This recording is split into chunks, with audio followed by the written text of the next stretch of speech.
Hereby I open this academic ceremony in which Huaqin Yang will defend the academic thesis, Topological Constraints and the Role of Polymerization Conditions. May I invite you to present a summary of your study and the conclusions of your thesis.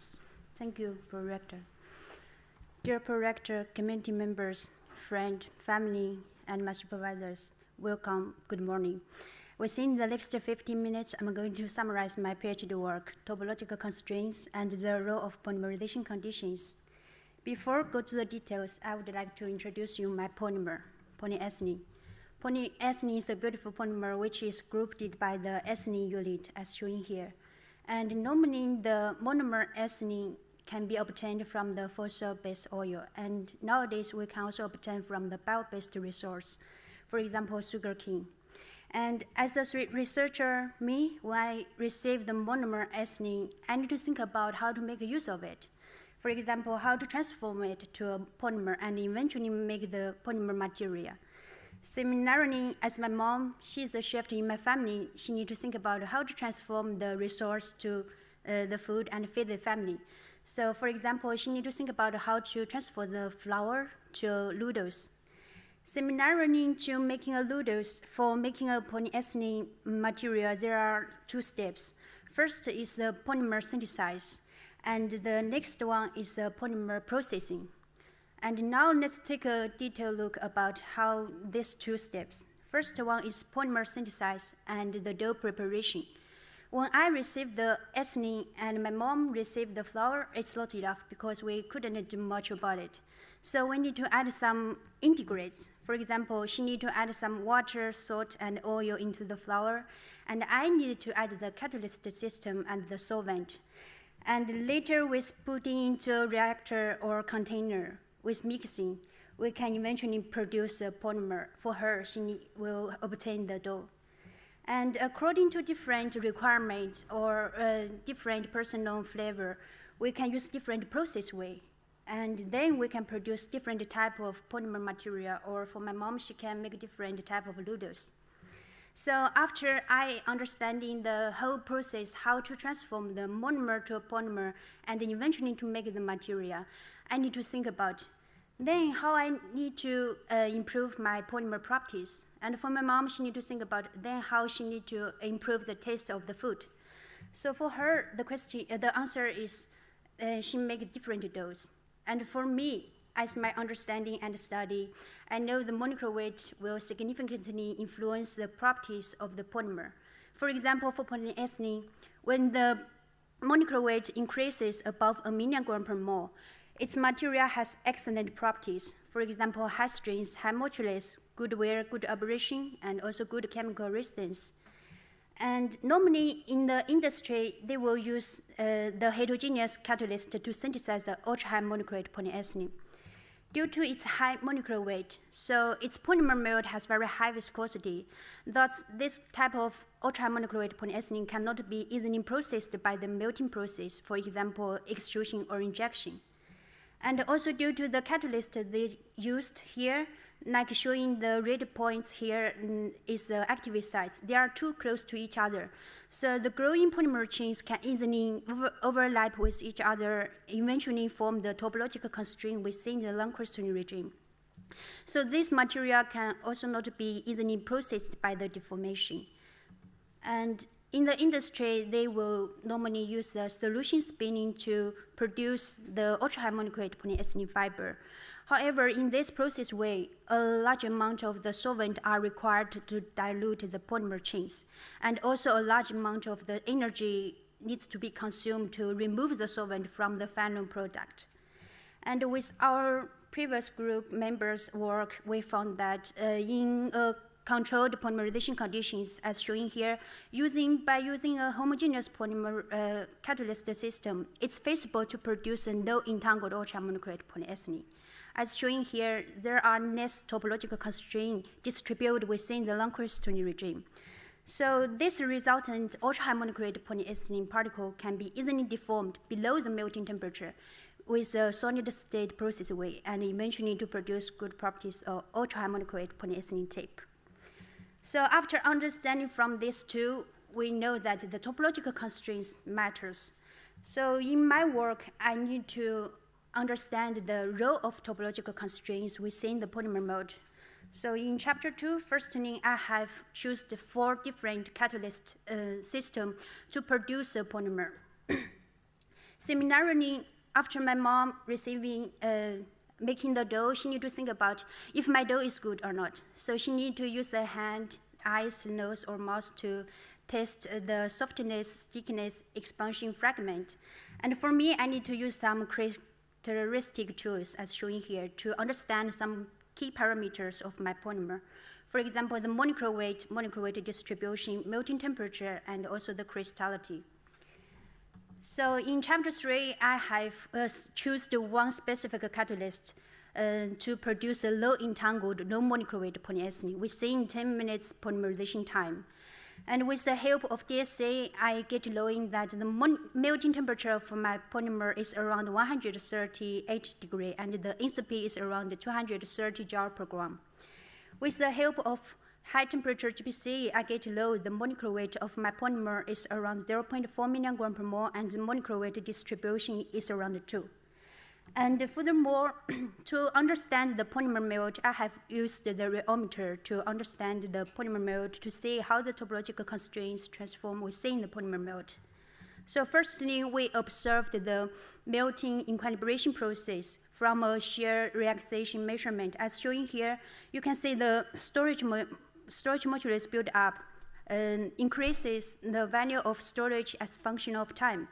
And after the polymer achieved the equilibrium state, from the previous study, we get knowing that in our low entangled polyethylene melt, there are 2 components of the polymer melt. One is from the disentangled domain, which will form the non-woven entanglement, as shown here the blue curve. And the other proportion is from the entangled domain, and which will form the woven entanglement, as shown here the yellow part. And to capture the chain relaxation of the polymer melt, I have used the rheometer to do the oscillation frequency sweep. Very surprisingly, we observed the 2 crossover points here. As shown here, the crossover point is when the storage modulus G' equal to G double prime. As curve here, the yellow point and the blue point. Normally, as we know, the yellow point, we call it high frequency crossover point, which is corresponding to the chain relaxation of the whole chains. However, the crossover point located in the low frequency regime, it's the first time to observe from the linear polymer chains. So these 2 crossover points suggest us there are 2 networks in our polymer melt. So with this curiosity to know if the crossover point will shift as function of time or it will change as function of time or not, I have continuing to do the oscillation frequency. As we can see here, compare the first oscillation frequency with the 4th oscillation frequency. The high frequency crossover point, the yellow point, didn't change as function of time. However, the crossover point located in the low frequency regime shifted towards to higher frequency and higher modulus, which suggests us more rigid network is formed as function of time. So from our special unique topological constraints, the polymer melt, we can know that it's due to the chain weaving in, chain end weaving in, then form more woven entangled, which we can see that the long woven entanglement is transformed to the woven entanglement as function of time. So after understanding the whole process, how to produce a low entangled PE and also understand the topological constraints of my polymer, I was thinking if I can use it in the large scale to make an application in our ordinary life. But normally, the polymer we synthesize from previous, we use a homogeneous catalyst system, which has very serious reactor fouling and also the wall-sheeting problem. So in chapter 5 and 6, I have mainly used different type of support, the silica as shown here, and to solve this reactor fouling and wall-sheeting problem. So from this picture, we can clearly say that after use the heterogeneous catalyst system, the problem is solved.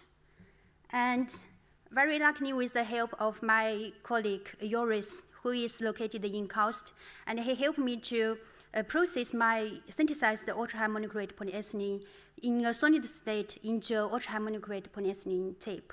And with the polymer draw ratio around 260 and maximum tensile strength of the tape of 2.5 gigapascal with the tensile modulus around 130 gigapascal. So as conclusion, my whole PhD work, firstly, I use different type of catalyst and also study different conditions to produce a low entangled polyethylene. And with the characteristical tools, I get to understand my microstructure of my polymer. And surprisingly, I found the different topological constraints transformation, like showing here, the long woven entanglement transformed to the woven entanglement as function of time in the polymer melt. And with the help of the conic, my polymer has been successfully processed in the solid state process way, and eventually we got very good ultra-harmonic rate polyethylene tape. So with above success achievement, I would like to say thanks to everyone. First, of course, my supervisors, and also my colleagues and everyone being here. Thanks to you very much for the attention. And I will give the floor back to the pre-rector. Thank you. Thank you very much for your presentation, and we will now continue with the questioning and the defense. The opposition will be opened by Professor van Ruimbeke. She's a professor of bio and soft matter at the Université Catholique de Louvain in Belgium. So welcome for being here, and please go ahead. Thank you. Dear candidate, so first I would like to congratulate you for the work, for the presentation and for the manuscript. It was very clear and very interesting. I think it's a very interesting topic to try to understand still the dynamics of these low entangled polymers. There are still a lot of questions. It's very fascinating. It was, I really enjoyed reading it. So I have some questions. They are all related to rheology, as it is my background. So maybe to have to start with, if you take the slide 36, to have you can take the number 36 to help the discussion.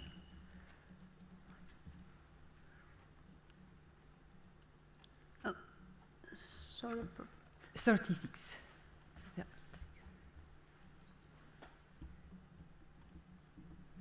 Yes. Yeah. Perfect. Yeah, we see this evolution of the rheology with time, which is due to this slow entanglement process. And I was wondering, during this evolution of the modulus, what happens with the density of the polymer? Is it constant? Do you see also change in the density? This is not clear for me. Yes. Hanging estimate opponent. Thank you very much for the comment and questions. So from here, the bulk polymers, the density of bulk polymers, I haven't evaluated, but what I understand is when I do the rheology, the gap it will decrease a bit. Yes, as function of time when we, yeah. So it might suggest us as function of time, the density of the polymer melt is increasing, sorry. Okay, yeah, okay, thank you.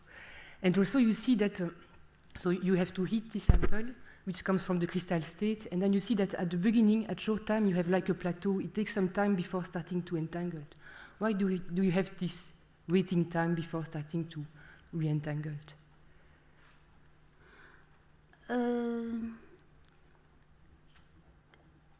So you see until 100 seconds, the modulus is kind of constant. Only after it starts to increase. Yes. So for this equilibration state, normally we can separate it to two parts. The first one, as shown here, maybe with gradually increase as function of time, the storage modulus. But this is, as we know, it's due to the chain explosion. So the polymer will form the entanglement. Yes. And then achieve the fully entanglement state, so it will, like showing the plateau. Yeah, at long time, yes. Yeah. But at short time, it takes some time, and this time seems to depend on the molar mass of the sample. In the thesis, you see that if it is longer, it takes more time to start to... Yes, so if the molecular weight is lower, it will build up faster if you use the same condition. Okay. Because it also according to your nascent structure of the polymer. Yeah. So if you use the same, for example, I have synthesized the different molecular weight PE as different polymerization time. When we increase the polymerization time, we get more time for the chain to crystallize into the chain, so it will be more disentangled. So for higher molecular weight, it will show slowly build up. It will take more time compared with the shorter chains. Yeah. Okay. And then you see this increase of plateau, but what happens? Is it because if you look at the local scale around the chains, is it because the density is too different and then you increase the density, as you mentioned before? So is it the plateau modulus which is lower, or it is the relaxation time of the chains which is much faster because they are not entangled? So do I have to understand that the relaxation time is very short, as you mentioned in the thesis, with polymer rings, for example, they cannot entangle, so it can move faster, or is it really because of the plateau which is lower? Relaxation time or plateau? It's a difficult question. Yeah. I don't know myself. So, from the measurement is we give it a strain. So when we apply a strain, the polymer will give you some feedback in the polymer melt. And for here. So why G prime is smaller? Is because the chains are moving fast, or because they are the surrounding is different?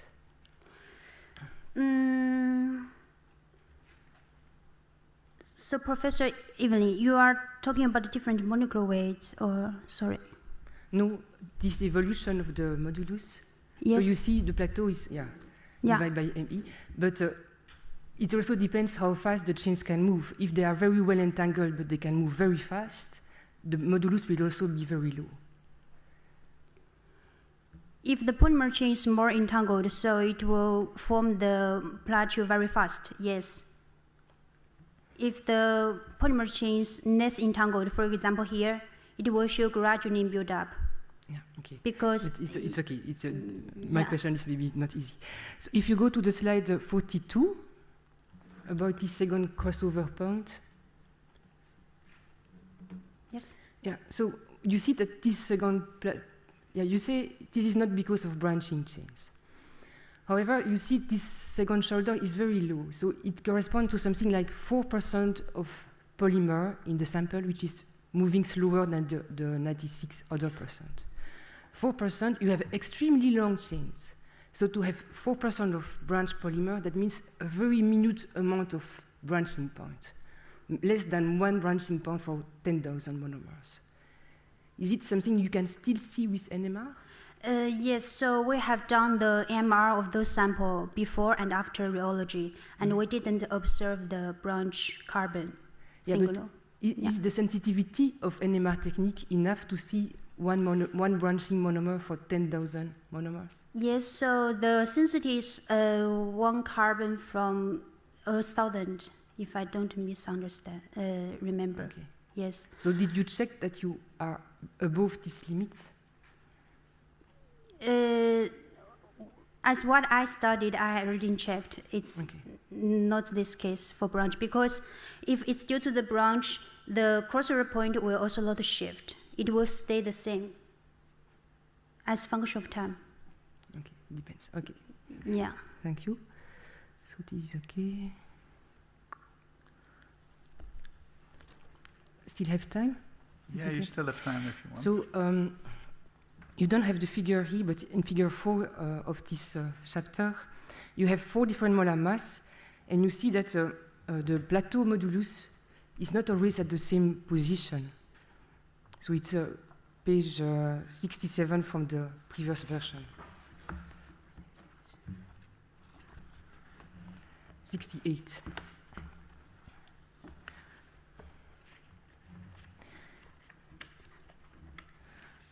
So you see that at figure 4b, at high frequency, you have two levels of plateaus. So the two shorter polymers have a plateau, which is the entanglement plateau of the polyethylene, and the two high molecular weight has a lower plateau, like a factor of 2 lower. Yes. Why?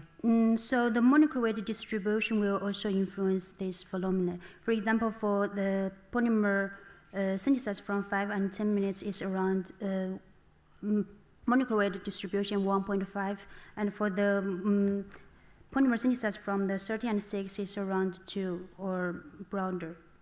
Okay, so Yes. for you it's because there are more short chains in the Yes. In the high molecular weight. Molecular weight, yes. samples. Okay, Yeah. thank you. So this was for sure. Okay. And a last question? No, it's okay. Yeah, you can. If you still have a question, you can ask. There's time enough, I think. A question about the crystallization of the samples. You did very nice test where you anneal the sample at during different time at 128 degrees, Yes. and then you can see the melting peaks, and you see that the more you anneal, the more you have the melting peak corresponding to entangled polymer and not a low entangled polymer. And then you see that when you have a high molecular weight sample, this peak corresponding to the well-entangled polymer is increasing faster, and I wonder why.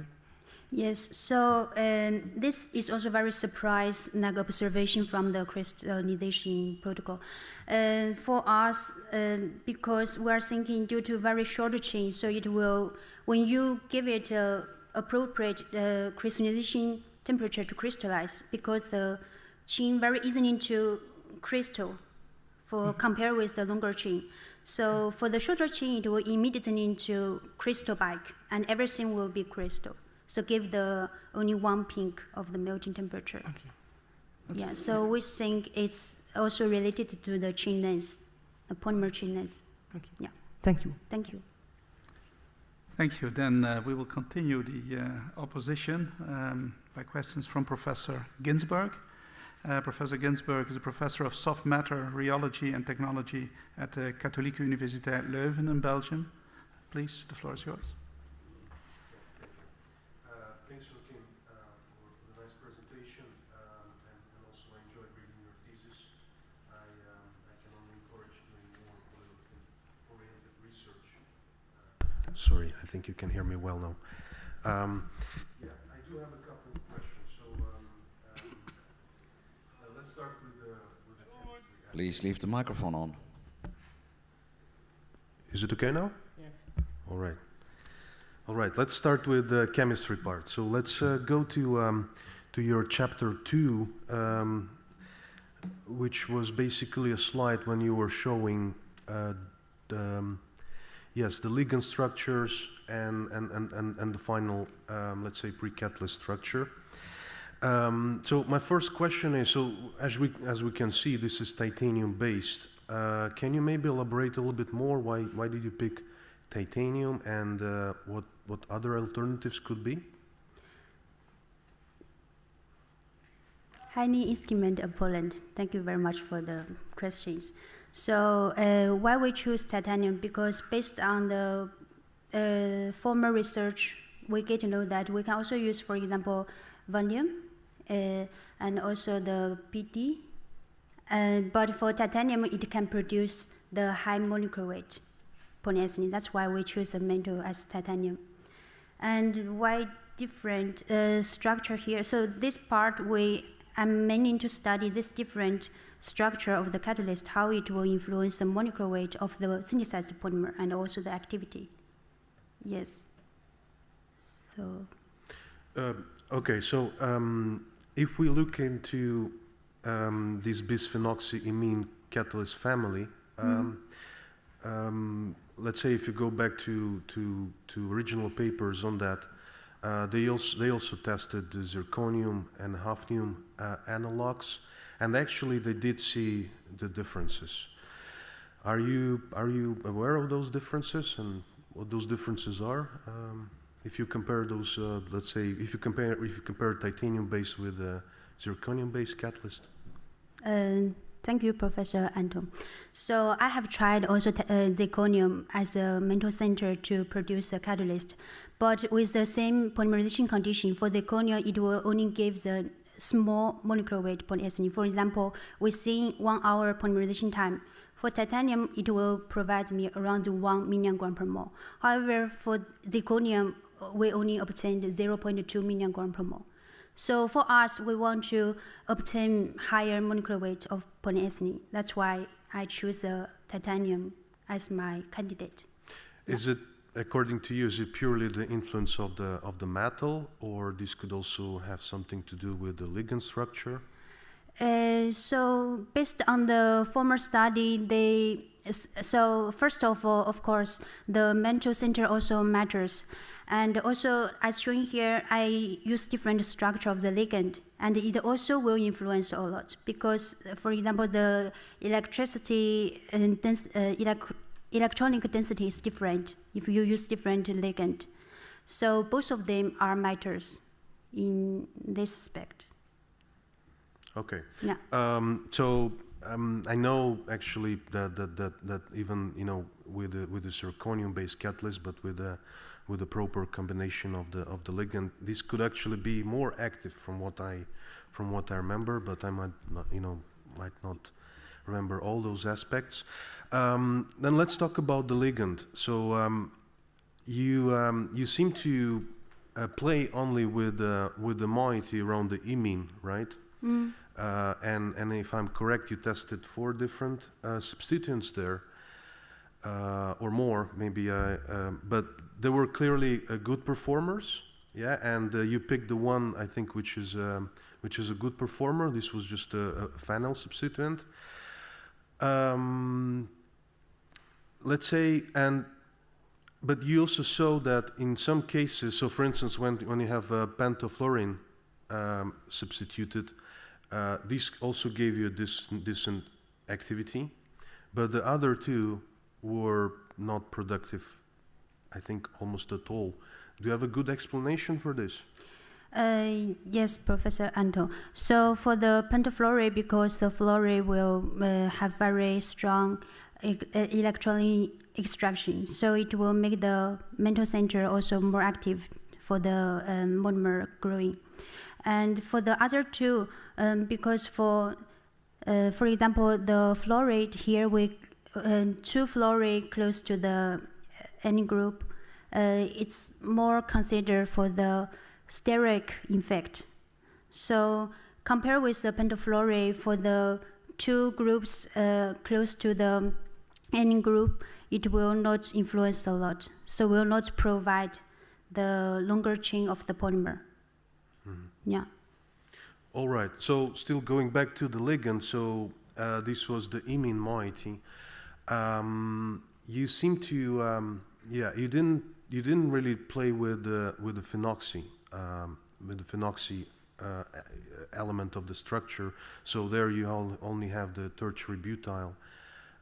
Is it something that you could also play with? I mean, could a specific substitution on the phenoxy moiety be another option to alter the, let's say, the catalyst performance? Yes. So actually, this ligand is well studied by the group from Japan, Professor Fujita. So they had a lot of study already to study different structure, except the N group, as I do here. They did a lot also in other structure. So based on their study, I have used these 4 different to see what will influence in the spectrum of the polymer activity and also molecular weight. Mm-hmm. Mm. What are typical positions that you would aim at? So clearly one is going to be the ortho, right, in relation to the oxygen. Are there any other positions that you would also try to explore?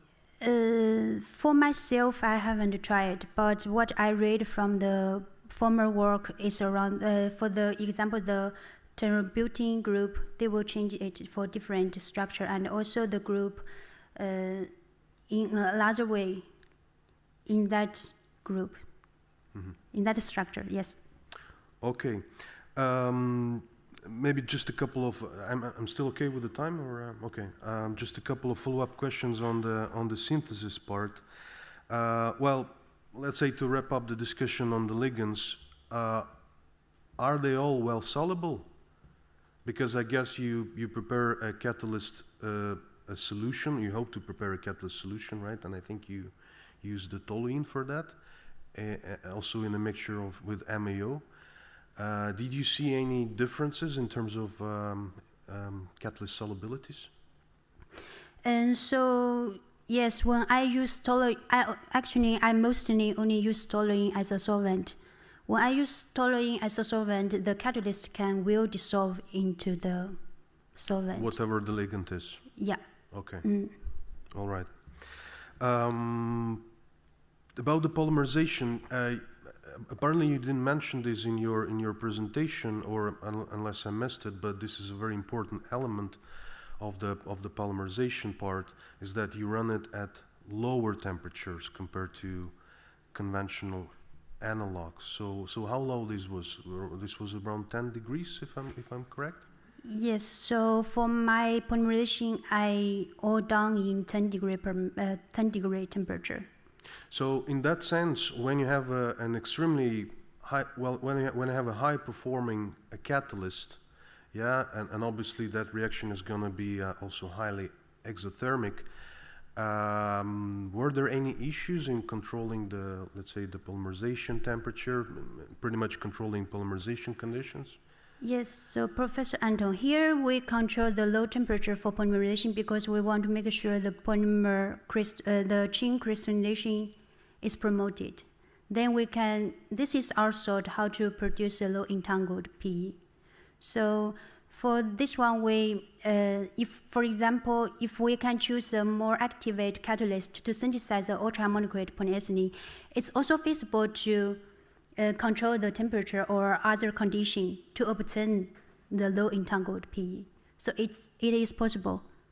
Yeah. And does the catalyst activity, let's say the monomer uptake curves, do they correlate a little bit with an entanglement density that you're forming in that particular reaction? Yes, it is. So in here, this one to try to delay a bit the polymer growing chains, because if the polymer growing is faster than chain crystallize, then it will just overlap to meet each other and form the entanglement. So that is also we need to consider. Yeah. Okay. Last question about the catalyst.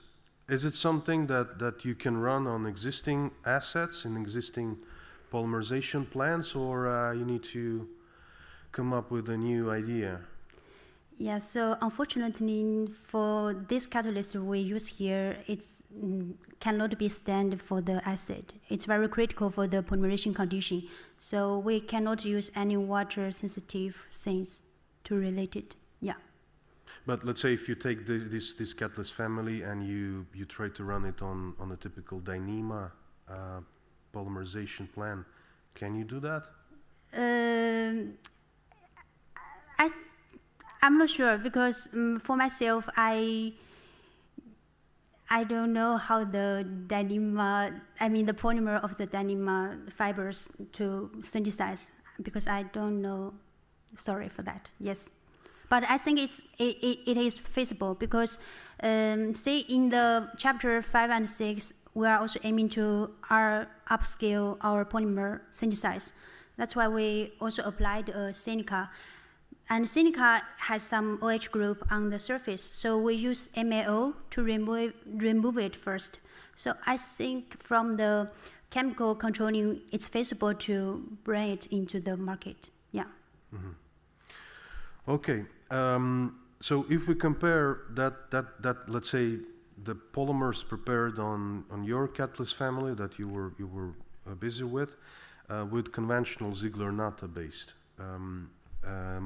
materials. So you primarily talked about the let's say entanglements, and clearly you get to high molar masses with Ziegler-Natta as well, but this was an entangled system. Is there anything else that those two products are different? Let's say other parameters? Yes, so for the Ziegler catalyst, they normally, industry, they will support on the magnesium chloride. And normally this catalyst system provides the polymer has a broader molecular weight distribution. So as we know, if we have different molecular weight within one polymer, it will also change the final properties a lot. So compare with our synthesized polymer and with the Ziegler catalyst-based synthesize, our polymer has more narrow molecular weight distribution. It's possible to provide better properties compared with the Ziegler-based polymers. Yeah. And if you think of a processing behavior of a system that is highly polydispersed and the one that is very narrowly dispersed, what your expectations are? Yes, that's a very good question because, for example, for the molecular weight, polymer has higher molecular weight distribution. It will, if you put in the extruder or injection, it will be more flexible, or we can say lower viscosity of the polymer melt, so it's more easily to be processed. If you have the narrow molecular weight of the distribution, this polymer melt has higher viscosity, so it's not very easy to come out from the extruder or injector. Mm-hmm. Yeah. One more question then. If I that's may? fine. Yeah. Okay. One more question. Well, then since we talk about the polydispersity, you use two different techniques here and there to measure the polydispersity index. Namely, you use the GPC chromatography, the high temperature one, right? And the rheological analysis. Can you? And so clearly, you seem to find some discrepancies there. Can you weigh in on those two methods and what are pros and cons, and which one would you, let's put it bluntly, which one would you trust more in comparison to the other? Yes, thank you very much, Anton, Professor Anton. This is a very good question also. So as my study and also the previous research, I get to know that when the molecular weight, for example, polyethylene above 1 million gram per mole, for GPC, we need to face a problem first for the dissolution of my polymer. It's difficult to dissolve. And also, even if you can dissolve, it will take a very long time in a high temperature. You cannot prevent if the chain are degraded or something like that. And the other thing is for the high molecular weight, yeah, this is a tool for the GPC. So when the molecular weight above 1 million gram per mole, we promote to use rheometer to analyze this because it is much more sensitive to the polymer melt. But when the molecular weight below 1 million gram per mole, as my work showing here, the GPC and the rheometer give the data, it's more or less similar, so it's comparable. So we can trust both of them, yes. Then what is the reason why you see different polydispersity indexes? For instance, in that was a page 66, there was a comparison of the so essentially, from what I remember, rheological analysis was always giving you slightly broader dispersities in comparison to the GPC, and GPC was a bit less than the PDI of 2. Let's say the pseudo leaving character. What was the reason for this overestimate? Because from rheology, it's based on the polymer chains, so it's very sensitive for the motion of the chain end. That's why it's possible that this broader distribution is due to very sensitive of the tools to the chain motion. So it will give the broader distribution. So it sounds like you trust rheology a bit more than the GPC, right? Yes. Okay. All right, that's it from my side. Thank you very much. Nice questions. The opposition will now be continued by Professor Zijde from this university. He's also acting as the secretary of this committee today. He's a professor of polymer engineering at Maastricht. Please, the floor is yours. Thank you very much, dear candidate. Thank you very much for your nice presentation. That's really interesting, as so many things are completely different than they are normally. Normally we melt for example, things before we process. However, in picture 7 on page 111, you show the solid state processing of a nearly impossible to process ultra-high molecular weight PE. Can you explain how that's possible to process below the melting point in solid state? Heining Instrument of Poland. Thank you very much for the question. So, because our polymer synthesized from this condition, there is topological constraints within the polymer chains. So when we give it, for example, we give it drawing force and compare with more entangled PE, it can be easily deformed, or we can say oriented. So, and also according to the DSA measurement, we know that when we use the temperature below the melting temperature, the polymer chains is moving. So with this thinking, and also the tools from the measurement, it can be processed below the melting temperature of our polymers. Yeah. Is there a risk that below the melting point, your ready-made polymer part is deforming? I mean, if you're processing below below the melting point, is there a risk that that deforms under load during use phase, for example? Yes, so here, mainly the process below the melt, we are saying to first, because for the processing, we first compress the particles into a film, very thick film. Then we use another rolling process to draw it. And in that drawing process, we use higher temperature, because that temperature would be close to melting temperature or a bit higher. Yes, but compared with the more entangled, for entangled PE, it will require much higher temperature. For example, 160 or 150 to 160 for entangled ultramonocular polyethylene. But for our polymer, it's around 145. And the melting temperature of our polymer is around 140 for that rolling process. Yeah. Thank you. Are the achieved mechanical properties such as tensile strength, tensile modulus equivalent to that from homogeneous synthesis? So could you compare that a bit? Yes, so from the homogeneous based polymers, the mechanical properties is better than the one from the heterogeneous, because in heterogeneous we add another component, silica. It will also influence the polymer structures. And also we got lower yield of the polymer. So compared with the homogeneous polymer, this heterogeneous polymer has like maybe a bit lower the modulus value. Yeah. Okay. What are other physical properties of your material which advancements are foreseen for your new material compared to traditional ones? Are there other physical properties that could be improved? Yes, so for example, as I showing in the work, it seems like the low entangled polymer melt has more dynamic compared with the entangled ultramonocular polyethylene. For example, my colleague, Mr. Rowe, who is sitting here, is going to study the chain diffusion of the low entangled PE, because it seems like the low entangled PE has faster chain diffusion compared with the entangled. And also my colleagues in KAUST, they are doing some research about it. Yeah. Could you comment a bit on thermal conductivity? What would you expect about the thermal conductivity of your material?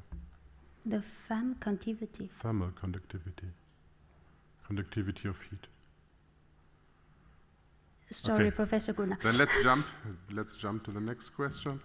What are practical applications for your material? Where could it be used Yes. in daily life? Yes. So, for example, so normally the ultramonocular polyethylene fibers from the industry, they can make the sailing ropes for very high technique.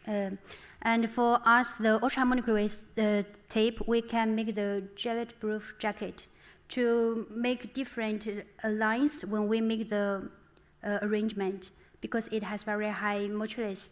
And also, they can use it for some protest. They make the joints between for the medical part. And also, for example, the wind. For the wind energy, we can make that one. Yes, and yeah. Okay, that's it from my side. Thank you. Okay, thank you very much, Professor Zijde. Then the opposition will be continued by Dr. Bernards. Dr. Bernards is Associate Professor of Sustainable Polymer Synthesis at this university. Please, the floor is yours. Dear candidate, first of all, congratulations with your presentation and with your manuscript. I want to start with a question on Proposition 7. So maybe one of the paranymphs can read Proposition 7. The existence of a weak network invokes the possibility to process ultra-high molecular weight polyethylene in the melt state.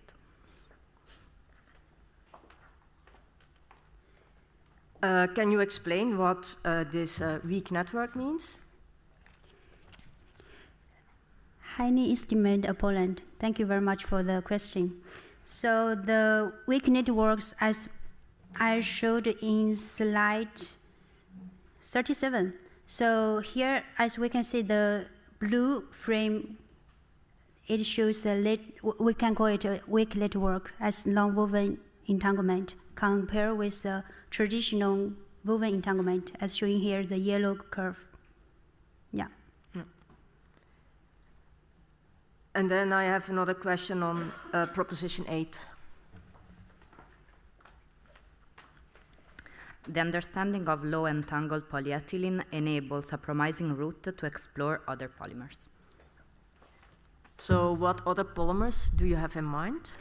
Yes, so because polyethylene is the most simplest structure of the polymer, so my next candidate would be polypropylene. Or then in the future, maybe add more CO group between the chains, and with those are my ideal candidate. Yeah. And you are, of course, or you did your PhD in an institute focusing on bio-based materials. So how can you link then what you have learned on the PE with bio-based materials, or to which bio-based material could your learnings be transferred the easiest? Yes, but for PE, it's also possible, like bio-based material. But yes, our institute is focusing on the bio-based material. And I would like to say, for example, because normally the bio-based monomer contains the OH group or COOH group, and the polymer will have some degradation problems. So from this aspect, it's better to adapt this thinking to the carbon-carbon chains. Yes. So it should be adapted to polyolefins. Yes, for now, I would like to say that. But in the future, of course, we can adapt it to different polymers. Yeah. Thanks. Then I would like to elaborate on your ligand. So you are making imine ligands. Can you tell me how you form the imine? Actually, the imine is that bought from the chemical resource. So I only make the step synthesis of imine with the pentafluoride.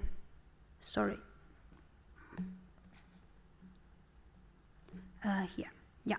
So I bought basically imine and also the below part, and I group them. But in order to form an imine, you need two reagents. Which types of functional groups do you have to react together in order to form an imine? No, OH group should be fine. And how do you take care that reaction is complete? So I will do the. So every time when after an hour, I will use the TOC to check if the ligand is the reaction is fully finished or not. Yes, basically I will use that technique. Yeah. And this reaction, is that reaction an equilibrium reaction, or is it going to the right? From the, it's very well also studied the reaction, so it's towards to the right for the ligand synthesis. Yeah, for the ligand synthesis. Then another question related to the catalyst. So in chapter 5 and 6, you work on silica-supported catalyst. So can you explain me what is the interaction between your catalyst and silica? Yes, so for silica, we know that silica on the surface, there are a lot of OH groups. And if we don't remove it, it will be toxic to our catalyst system. So in this work, I mainly study the preparation way of the silica with catalyst, and also use different type of the silica, because the size and pore size of the silica will also influence the polymer activity or molecular weight, etc. Yeah. And if I look in your experimental part, then in fact you start adding MAO to the silica, and then you add some titanium chloride compound. But if I look on the slide, I don't see this titanium chloride compound back. I don't see the chloride anymore. Where did it go to? Yes, sorry. Here is because for the MAO, we mod here, and MAO is not only alumina with the methane group, it's like a cage. So for one MAO, it contains a lot of methane group. And for this reaction, the MAO will provide a methane and to extract the chloride from the titanium, the catalyst system. That's why we didn't see the chloride here. And it is substituted by the methane group from the MAO. Yeah. And if you look now to your structure, can you tell me more specific what type of interactions you have between the silica and your complex catalyst? It's more like the electrical conduction, because there is no bond between them. Yeah. Related again to that catalyst, so in chapter 2, you investigated the homogeneous catalyst, but then you said we have problems with fouling, so you switched to a heterogeneous catalyst. But there are also a few issues. So one thing you mention is the yield is lower. Could you comment on that? How much lower? Yes, so for example, when we use homogeneous, we can get around 16 grams of the polymer. But when I use the silica support to support the catalyst with the same condition, for the yield, we can only achieve half amount, for example, 30 grams. So, and of course, as such, that doesn't say me much if you tell me I can get 60 grams of polymer, because I don't know what's the theoretical yield. If your theoretical yield is 1 kg and you can only get 60 grams, then it's still minor. So what is the theoretical yield? For the theoretical yield, I haven't calculated. Sorry for that. Yeah.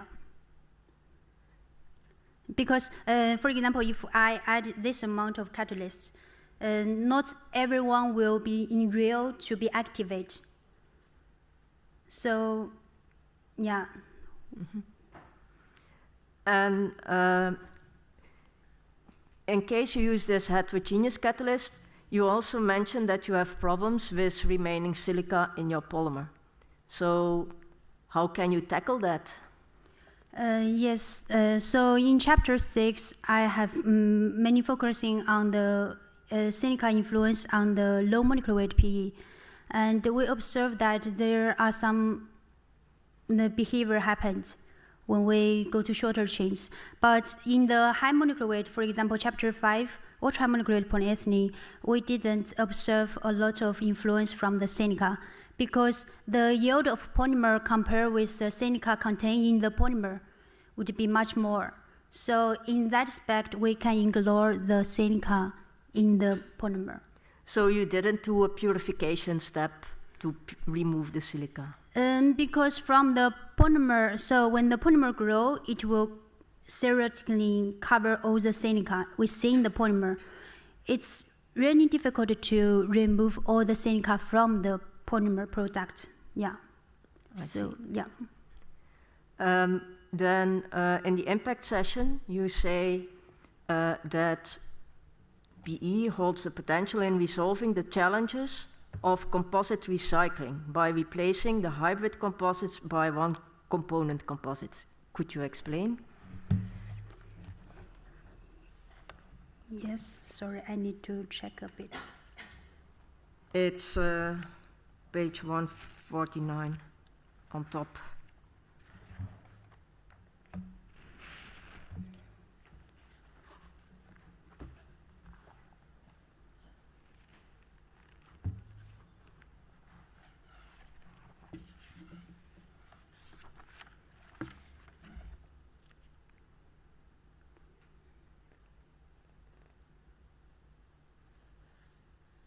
On top of page 149.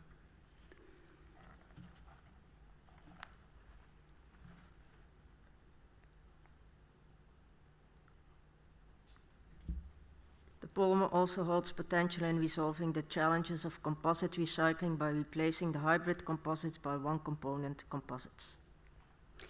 Yes, so for the polymer we synthesize here has very unique properties compared with the for example, the commercial, they will use mostly the component to add some filler or additives to enhance the properties. But for our polymer, we don't have to add those things. So it will also, like pure polymer, when you do the recycling, the additives or filler would be an issue if you do the recycling. So for our polymer, because we didn't add the filler or additives, so we don't have to worry a lot about it. Thanks. Thank you. Thank you for your questions. Yeah, we proceed with another question of someone who was not present today, but who was a member of the assessment committee. That is Dr. Harings, who is an associate professor at this university. And the question that he provided will be asked by Dr. Bernhard. Yeah.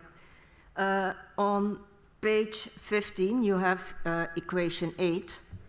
And in equation 8, you have several terms, and one of them is this Gn, which is constant. Now, what Jules says is, besides Me changes over time in the disentangled melt, we have that your entanglements are non-classical. So what does Gn exactly mean? And is it fair to treat it as a constant? Yes, so Gn, as we know, is the number factor, is a constant, yes, and it's depend on different molecular weight between the entanglement. So as we're showing here, the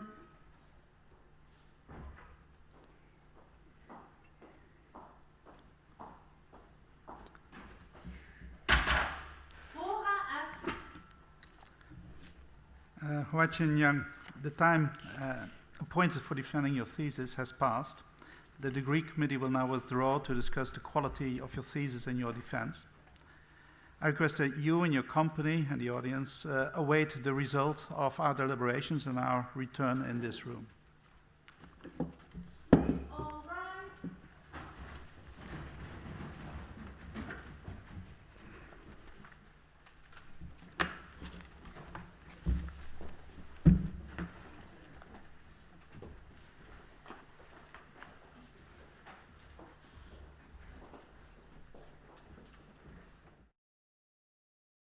The PhD defense has now ended.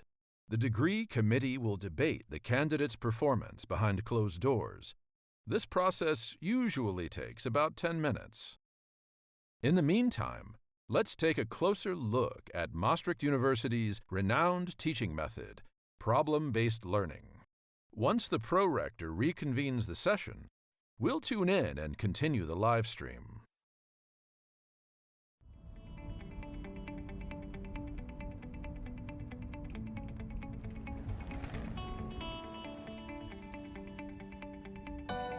Problem-based learning, or PBL. What does that mean exactly? 3 of my fellow students and I will show you around. Every week, we analyze a different case or issue together. We discuss the case and everyone can contribute different perspectives to the group discussion. If we get stuck, our tutor helps us out and suggests what we could do next. I prefer going to the library to prepare. Here, I can focus and I have quick access to books or journals that help me understand the case. Today, I can also train my stitching skills in the Skills Lab, where you can immediately put into practice what you've learned. After a day like this, I like going to the gym to clear my head and get ready for the next day. At UM, you meet people from all around the world. Hello guys. Some of them are doing their exchange semester here, and they often say that PBL helps them learn and retain things very easily. I can understand why. It's a very active way of learning because you have to bring your own perspective to real-life cases. You have a lot of freedom to manage your time, your studies, your hobbies, and your work.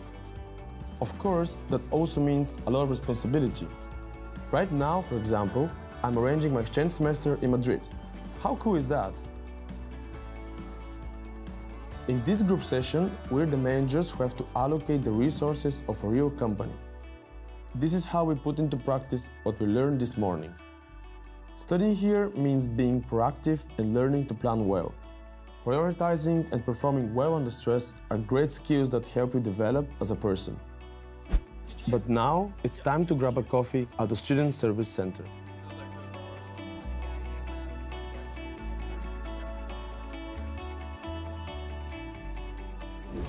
Right now, we're at the Brightlands Camelot campus. Here we can apply knowledge from lectures and tutorials in a practical setting. This helps us understand what we have learned and further develop our lab skills. Today, we're determining the amounts of cholesterol in various products. What I really like is the project periods at the end of each semester, where we complete a full research project. That includes planning, collecting data, analyzing, and presenting the findings. That way we learn how research works and we're able to see what it's like to be a real scientist. After practicals, I have to write a lab report that also helps me process everything I have learned today. UM has a lot of learning spaces where you can work on your own or with other students. This evening, I'm meeting my friends for a movie night organized by the MSP Study Association.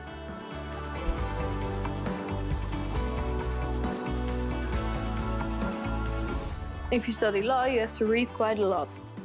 Not all information is relevant, so you learn how to easily find the information you need to solve your case. In the afternoon, I have to give a presentation, so I like to practice it with a fellow student. Later today, a lawyer is giving a lecture. This will help us better understand the case we're working on. Speaking in front of a group is quite exciting the first time round, but you get too used to it quickly. And having to present helps you also to adopt knowledge better. What I like the most is that we sometimes get to enter a plea in front of a real judge. These moot courts are really exciting. Now it's time for drinks with friends. Studying is important, but so is relaxing once in a while.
Huaqin Yang, the degree committee here present has assessed the quality of your thesis and your defense.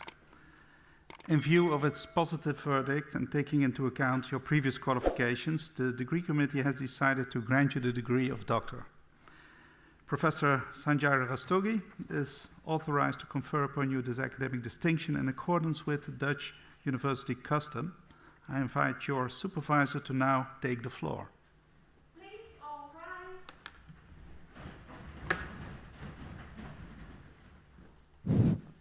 Yeah. Hello. Do you promise to work in accordance with the principles of scientific integrity at all times, to be careful and honest, transparent, independent, and responsible? Yes, I promise.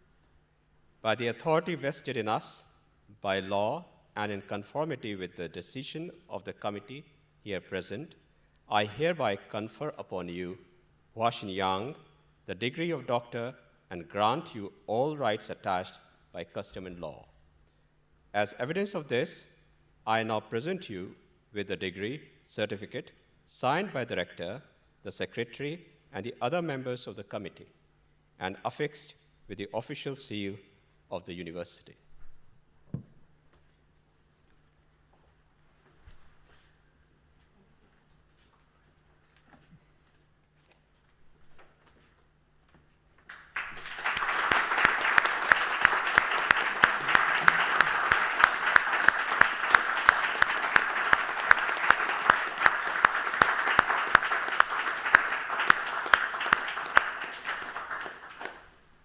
Please be seated.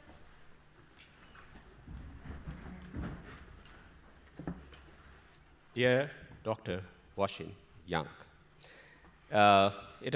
time has passed, and you have been with us nearly 4 years exactly, and I must say our group enjoyed your stay with us, with all the uphills that we went through and all the marvels that we had.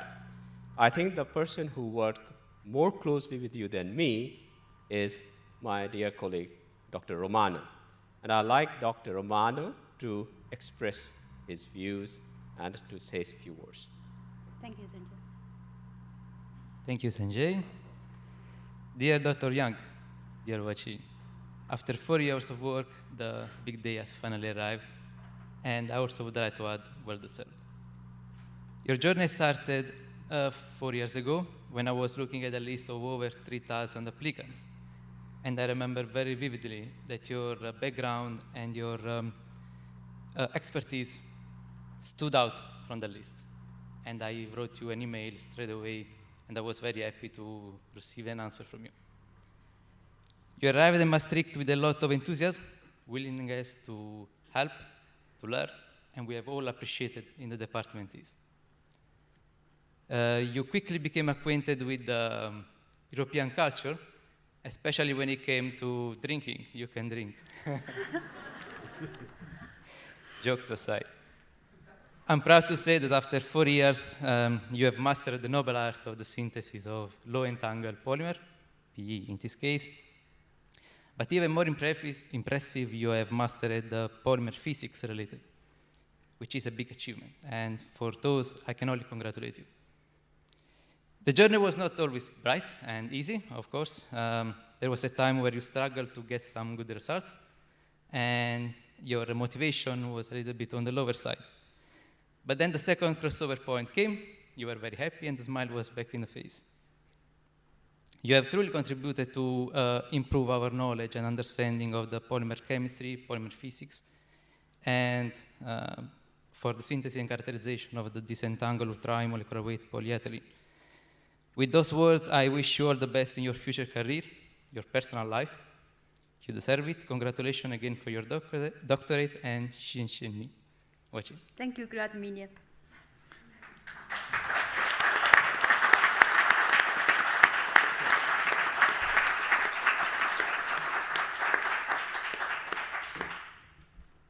Dear Dr. Yang, also on behalf of Maastricht University, I congratulate you with the degree you have acquired, and I would like to extend my congratulations to the supervisory team and to the family and friends that are present here.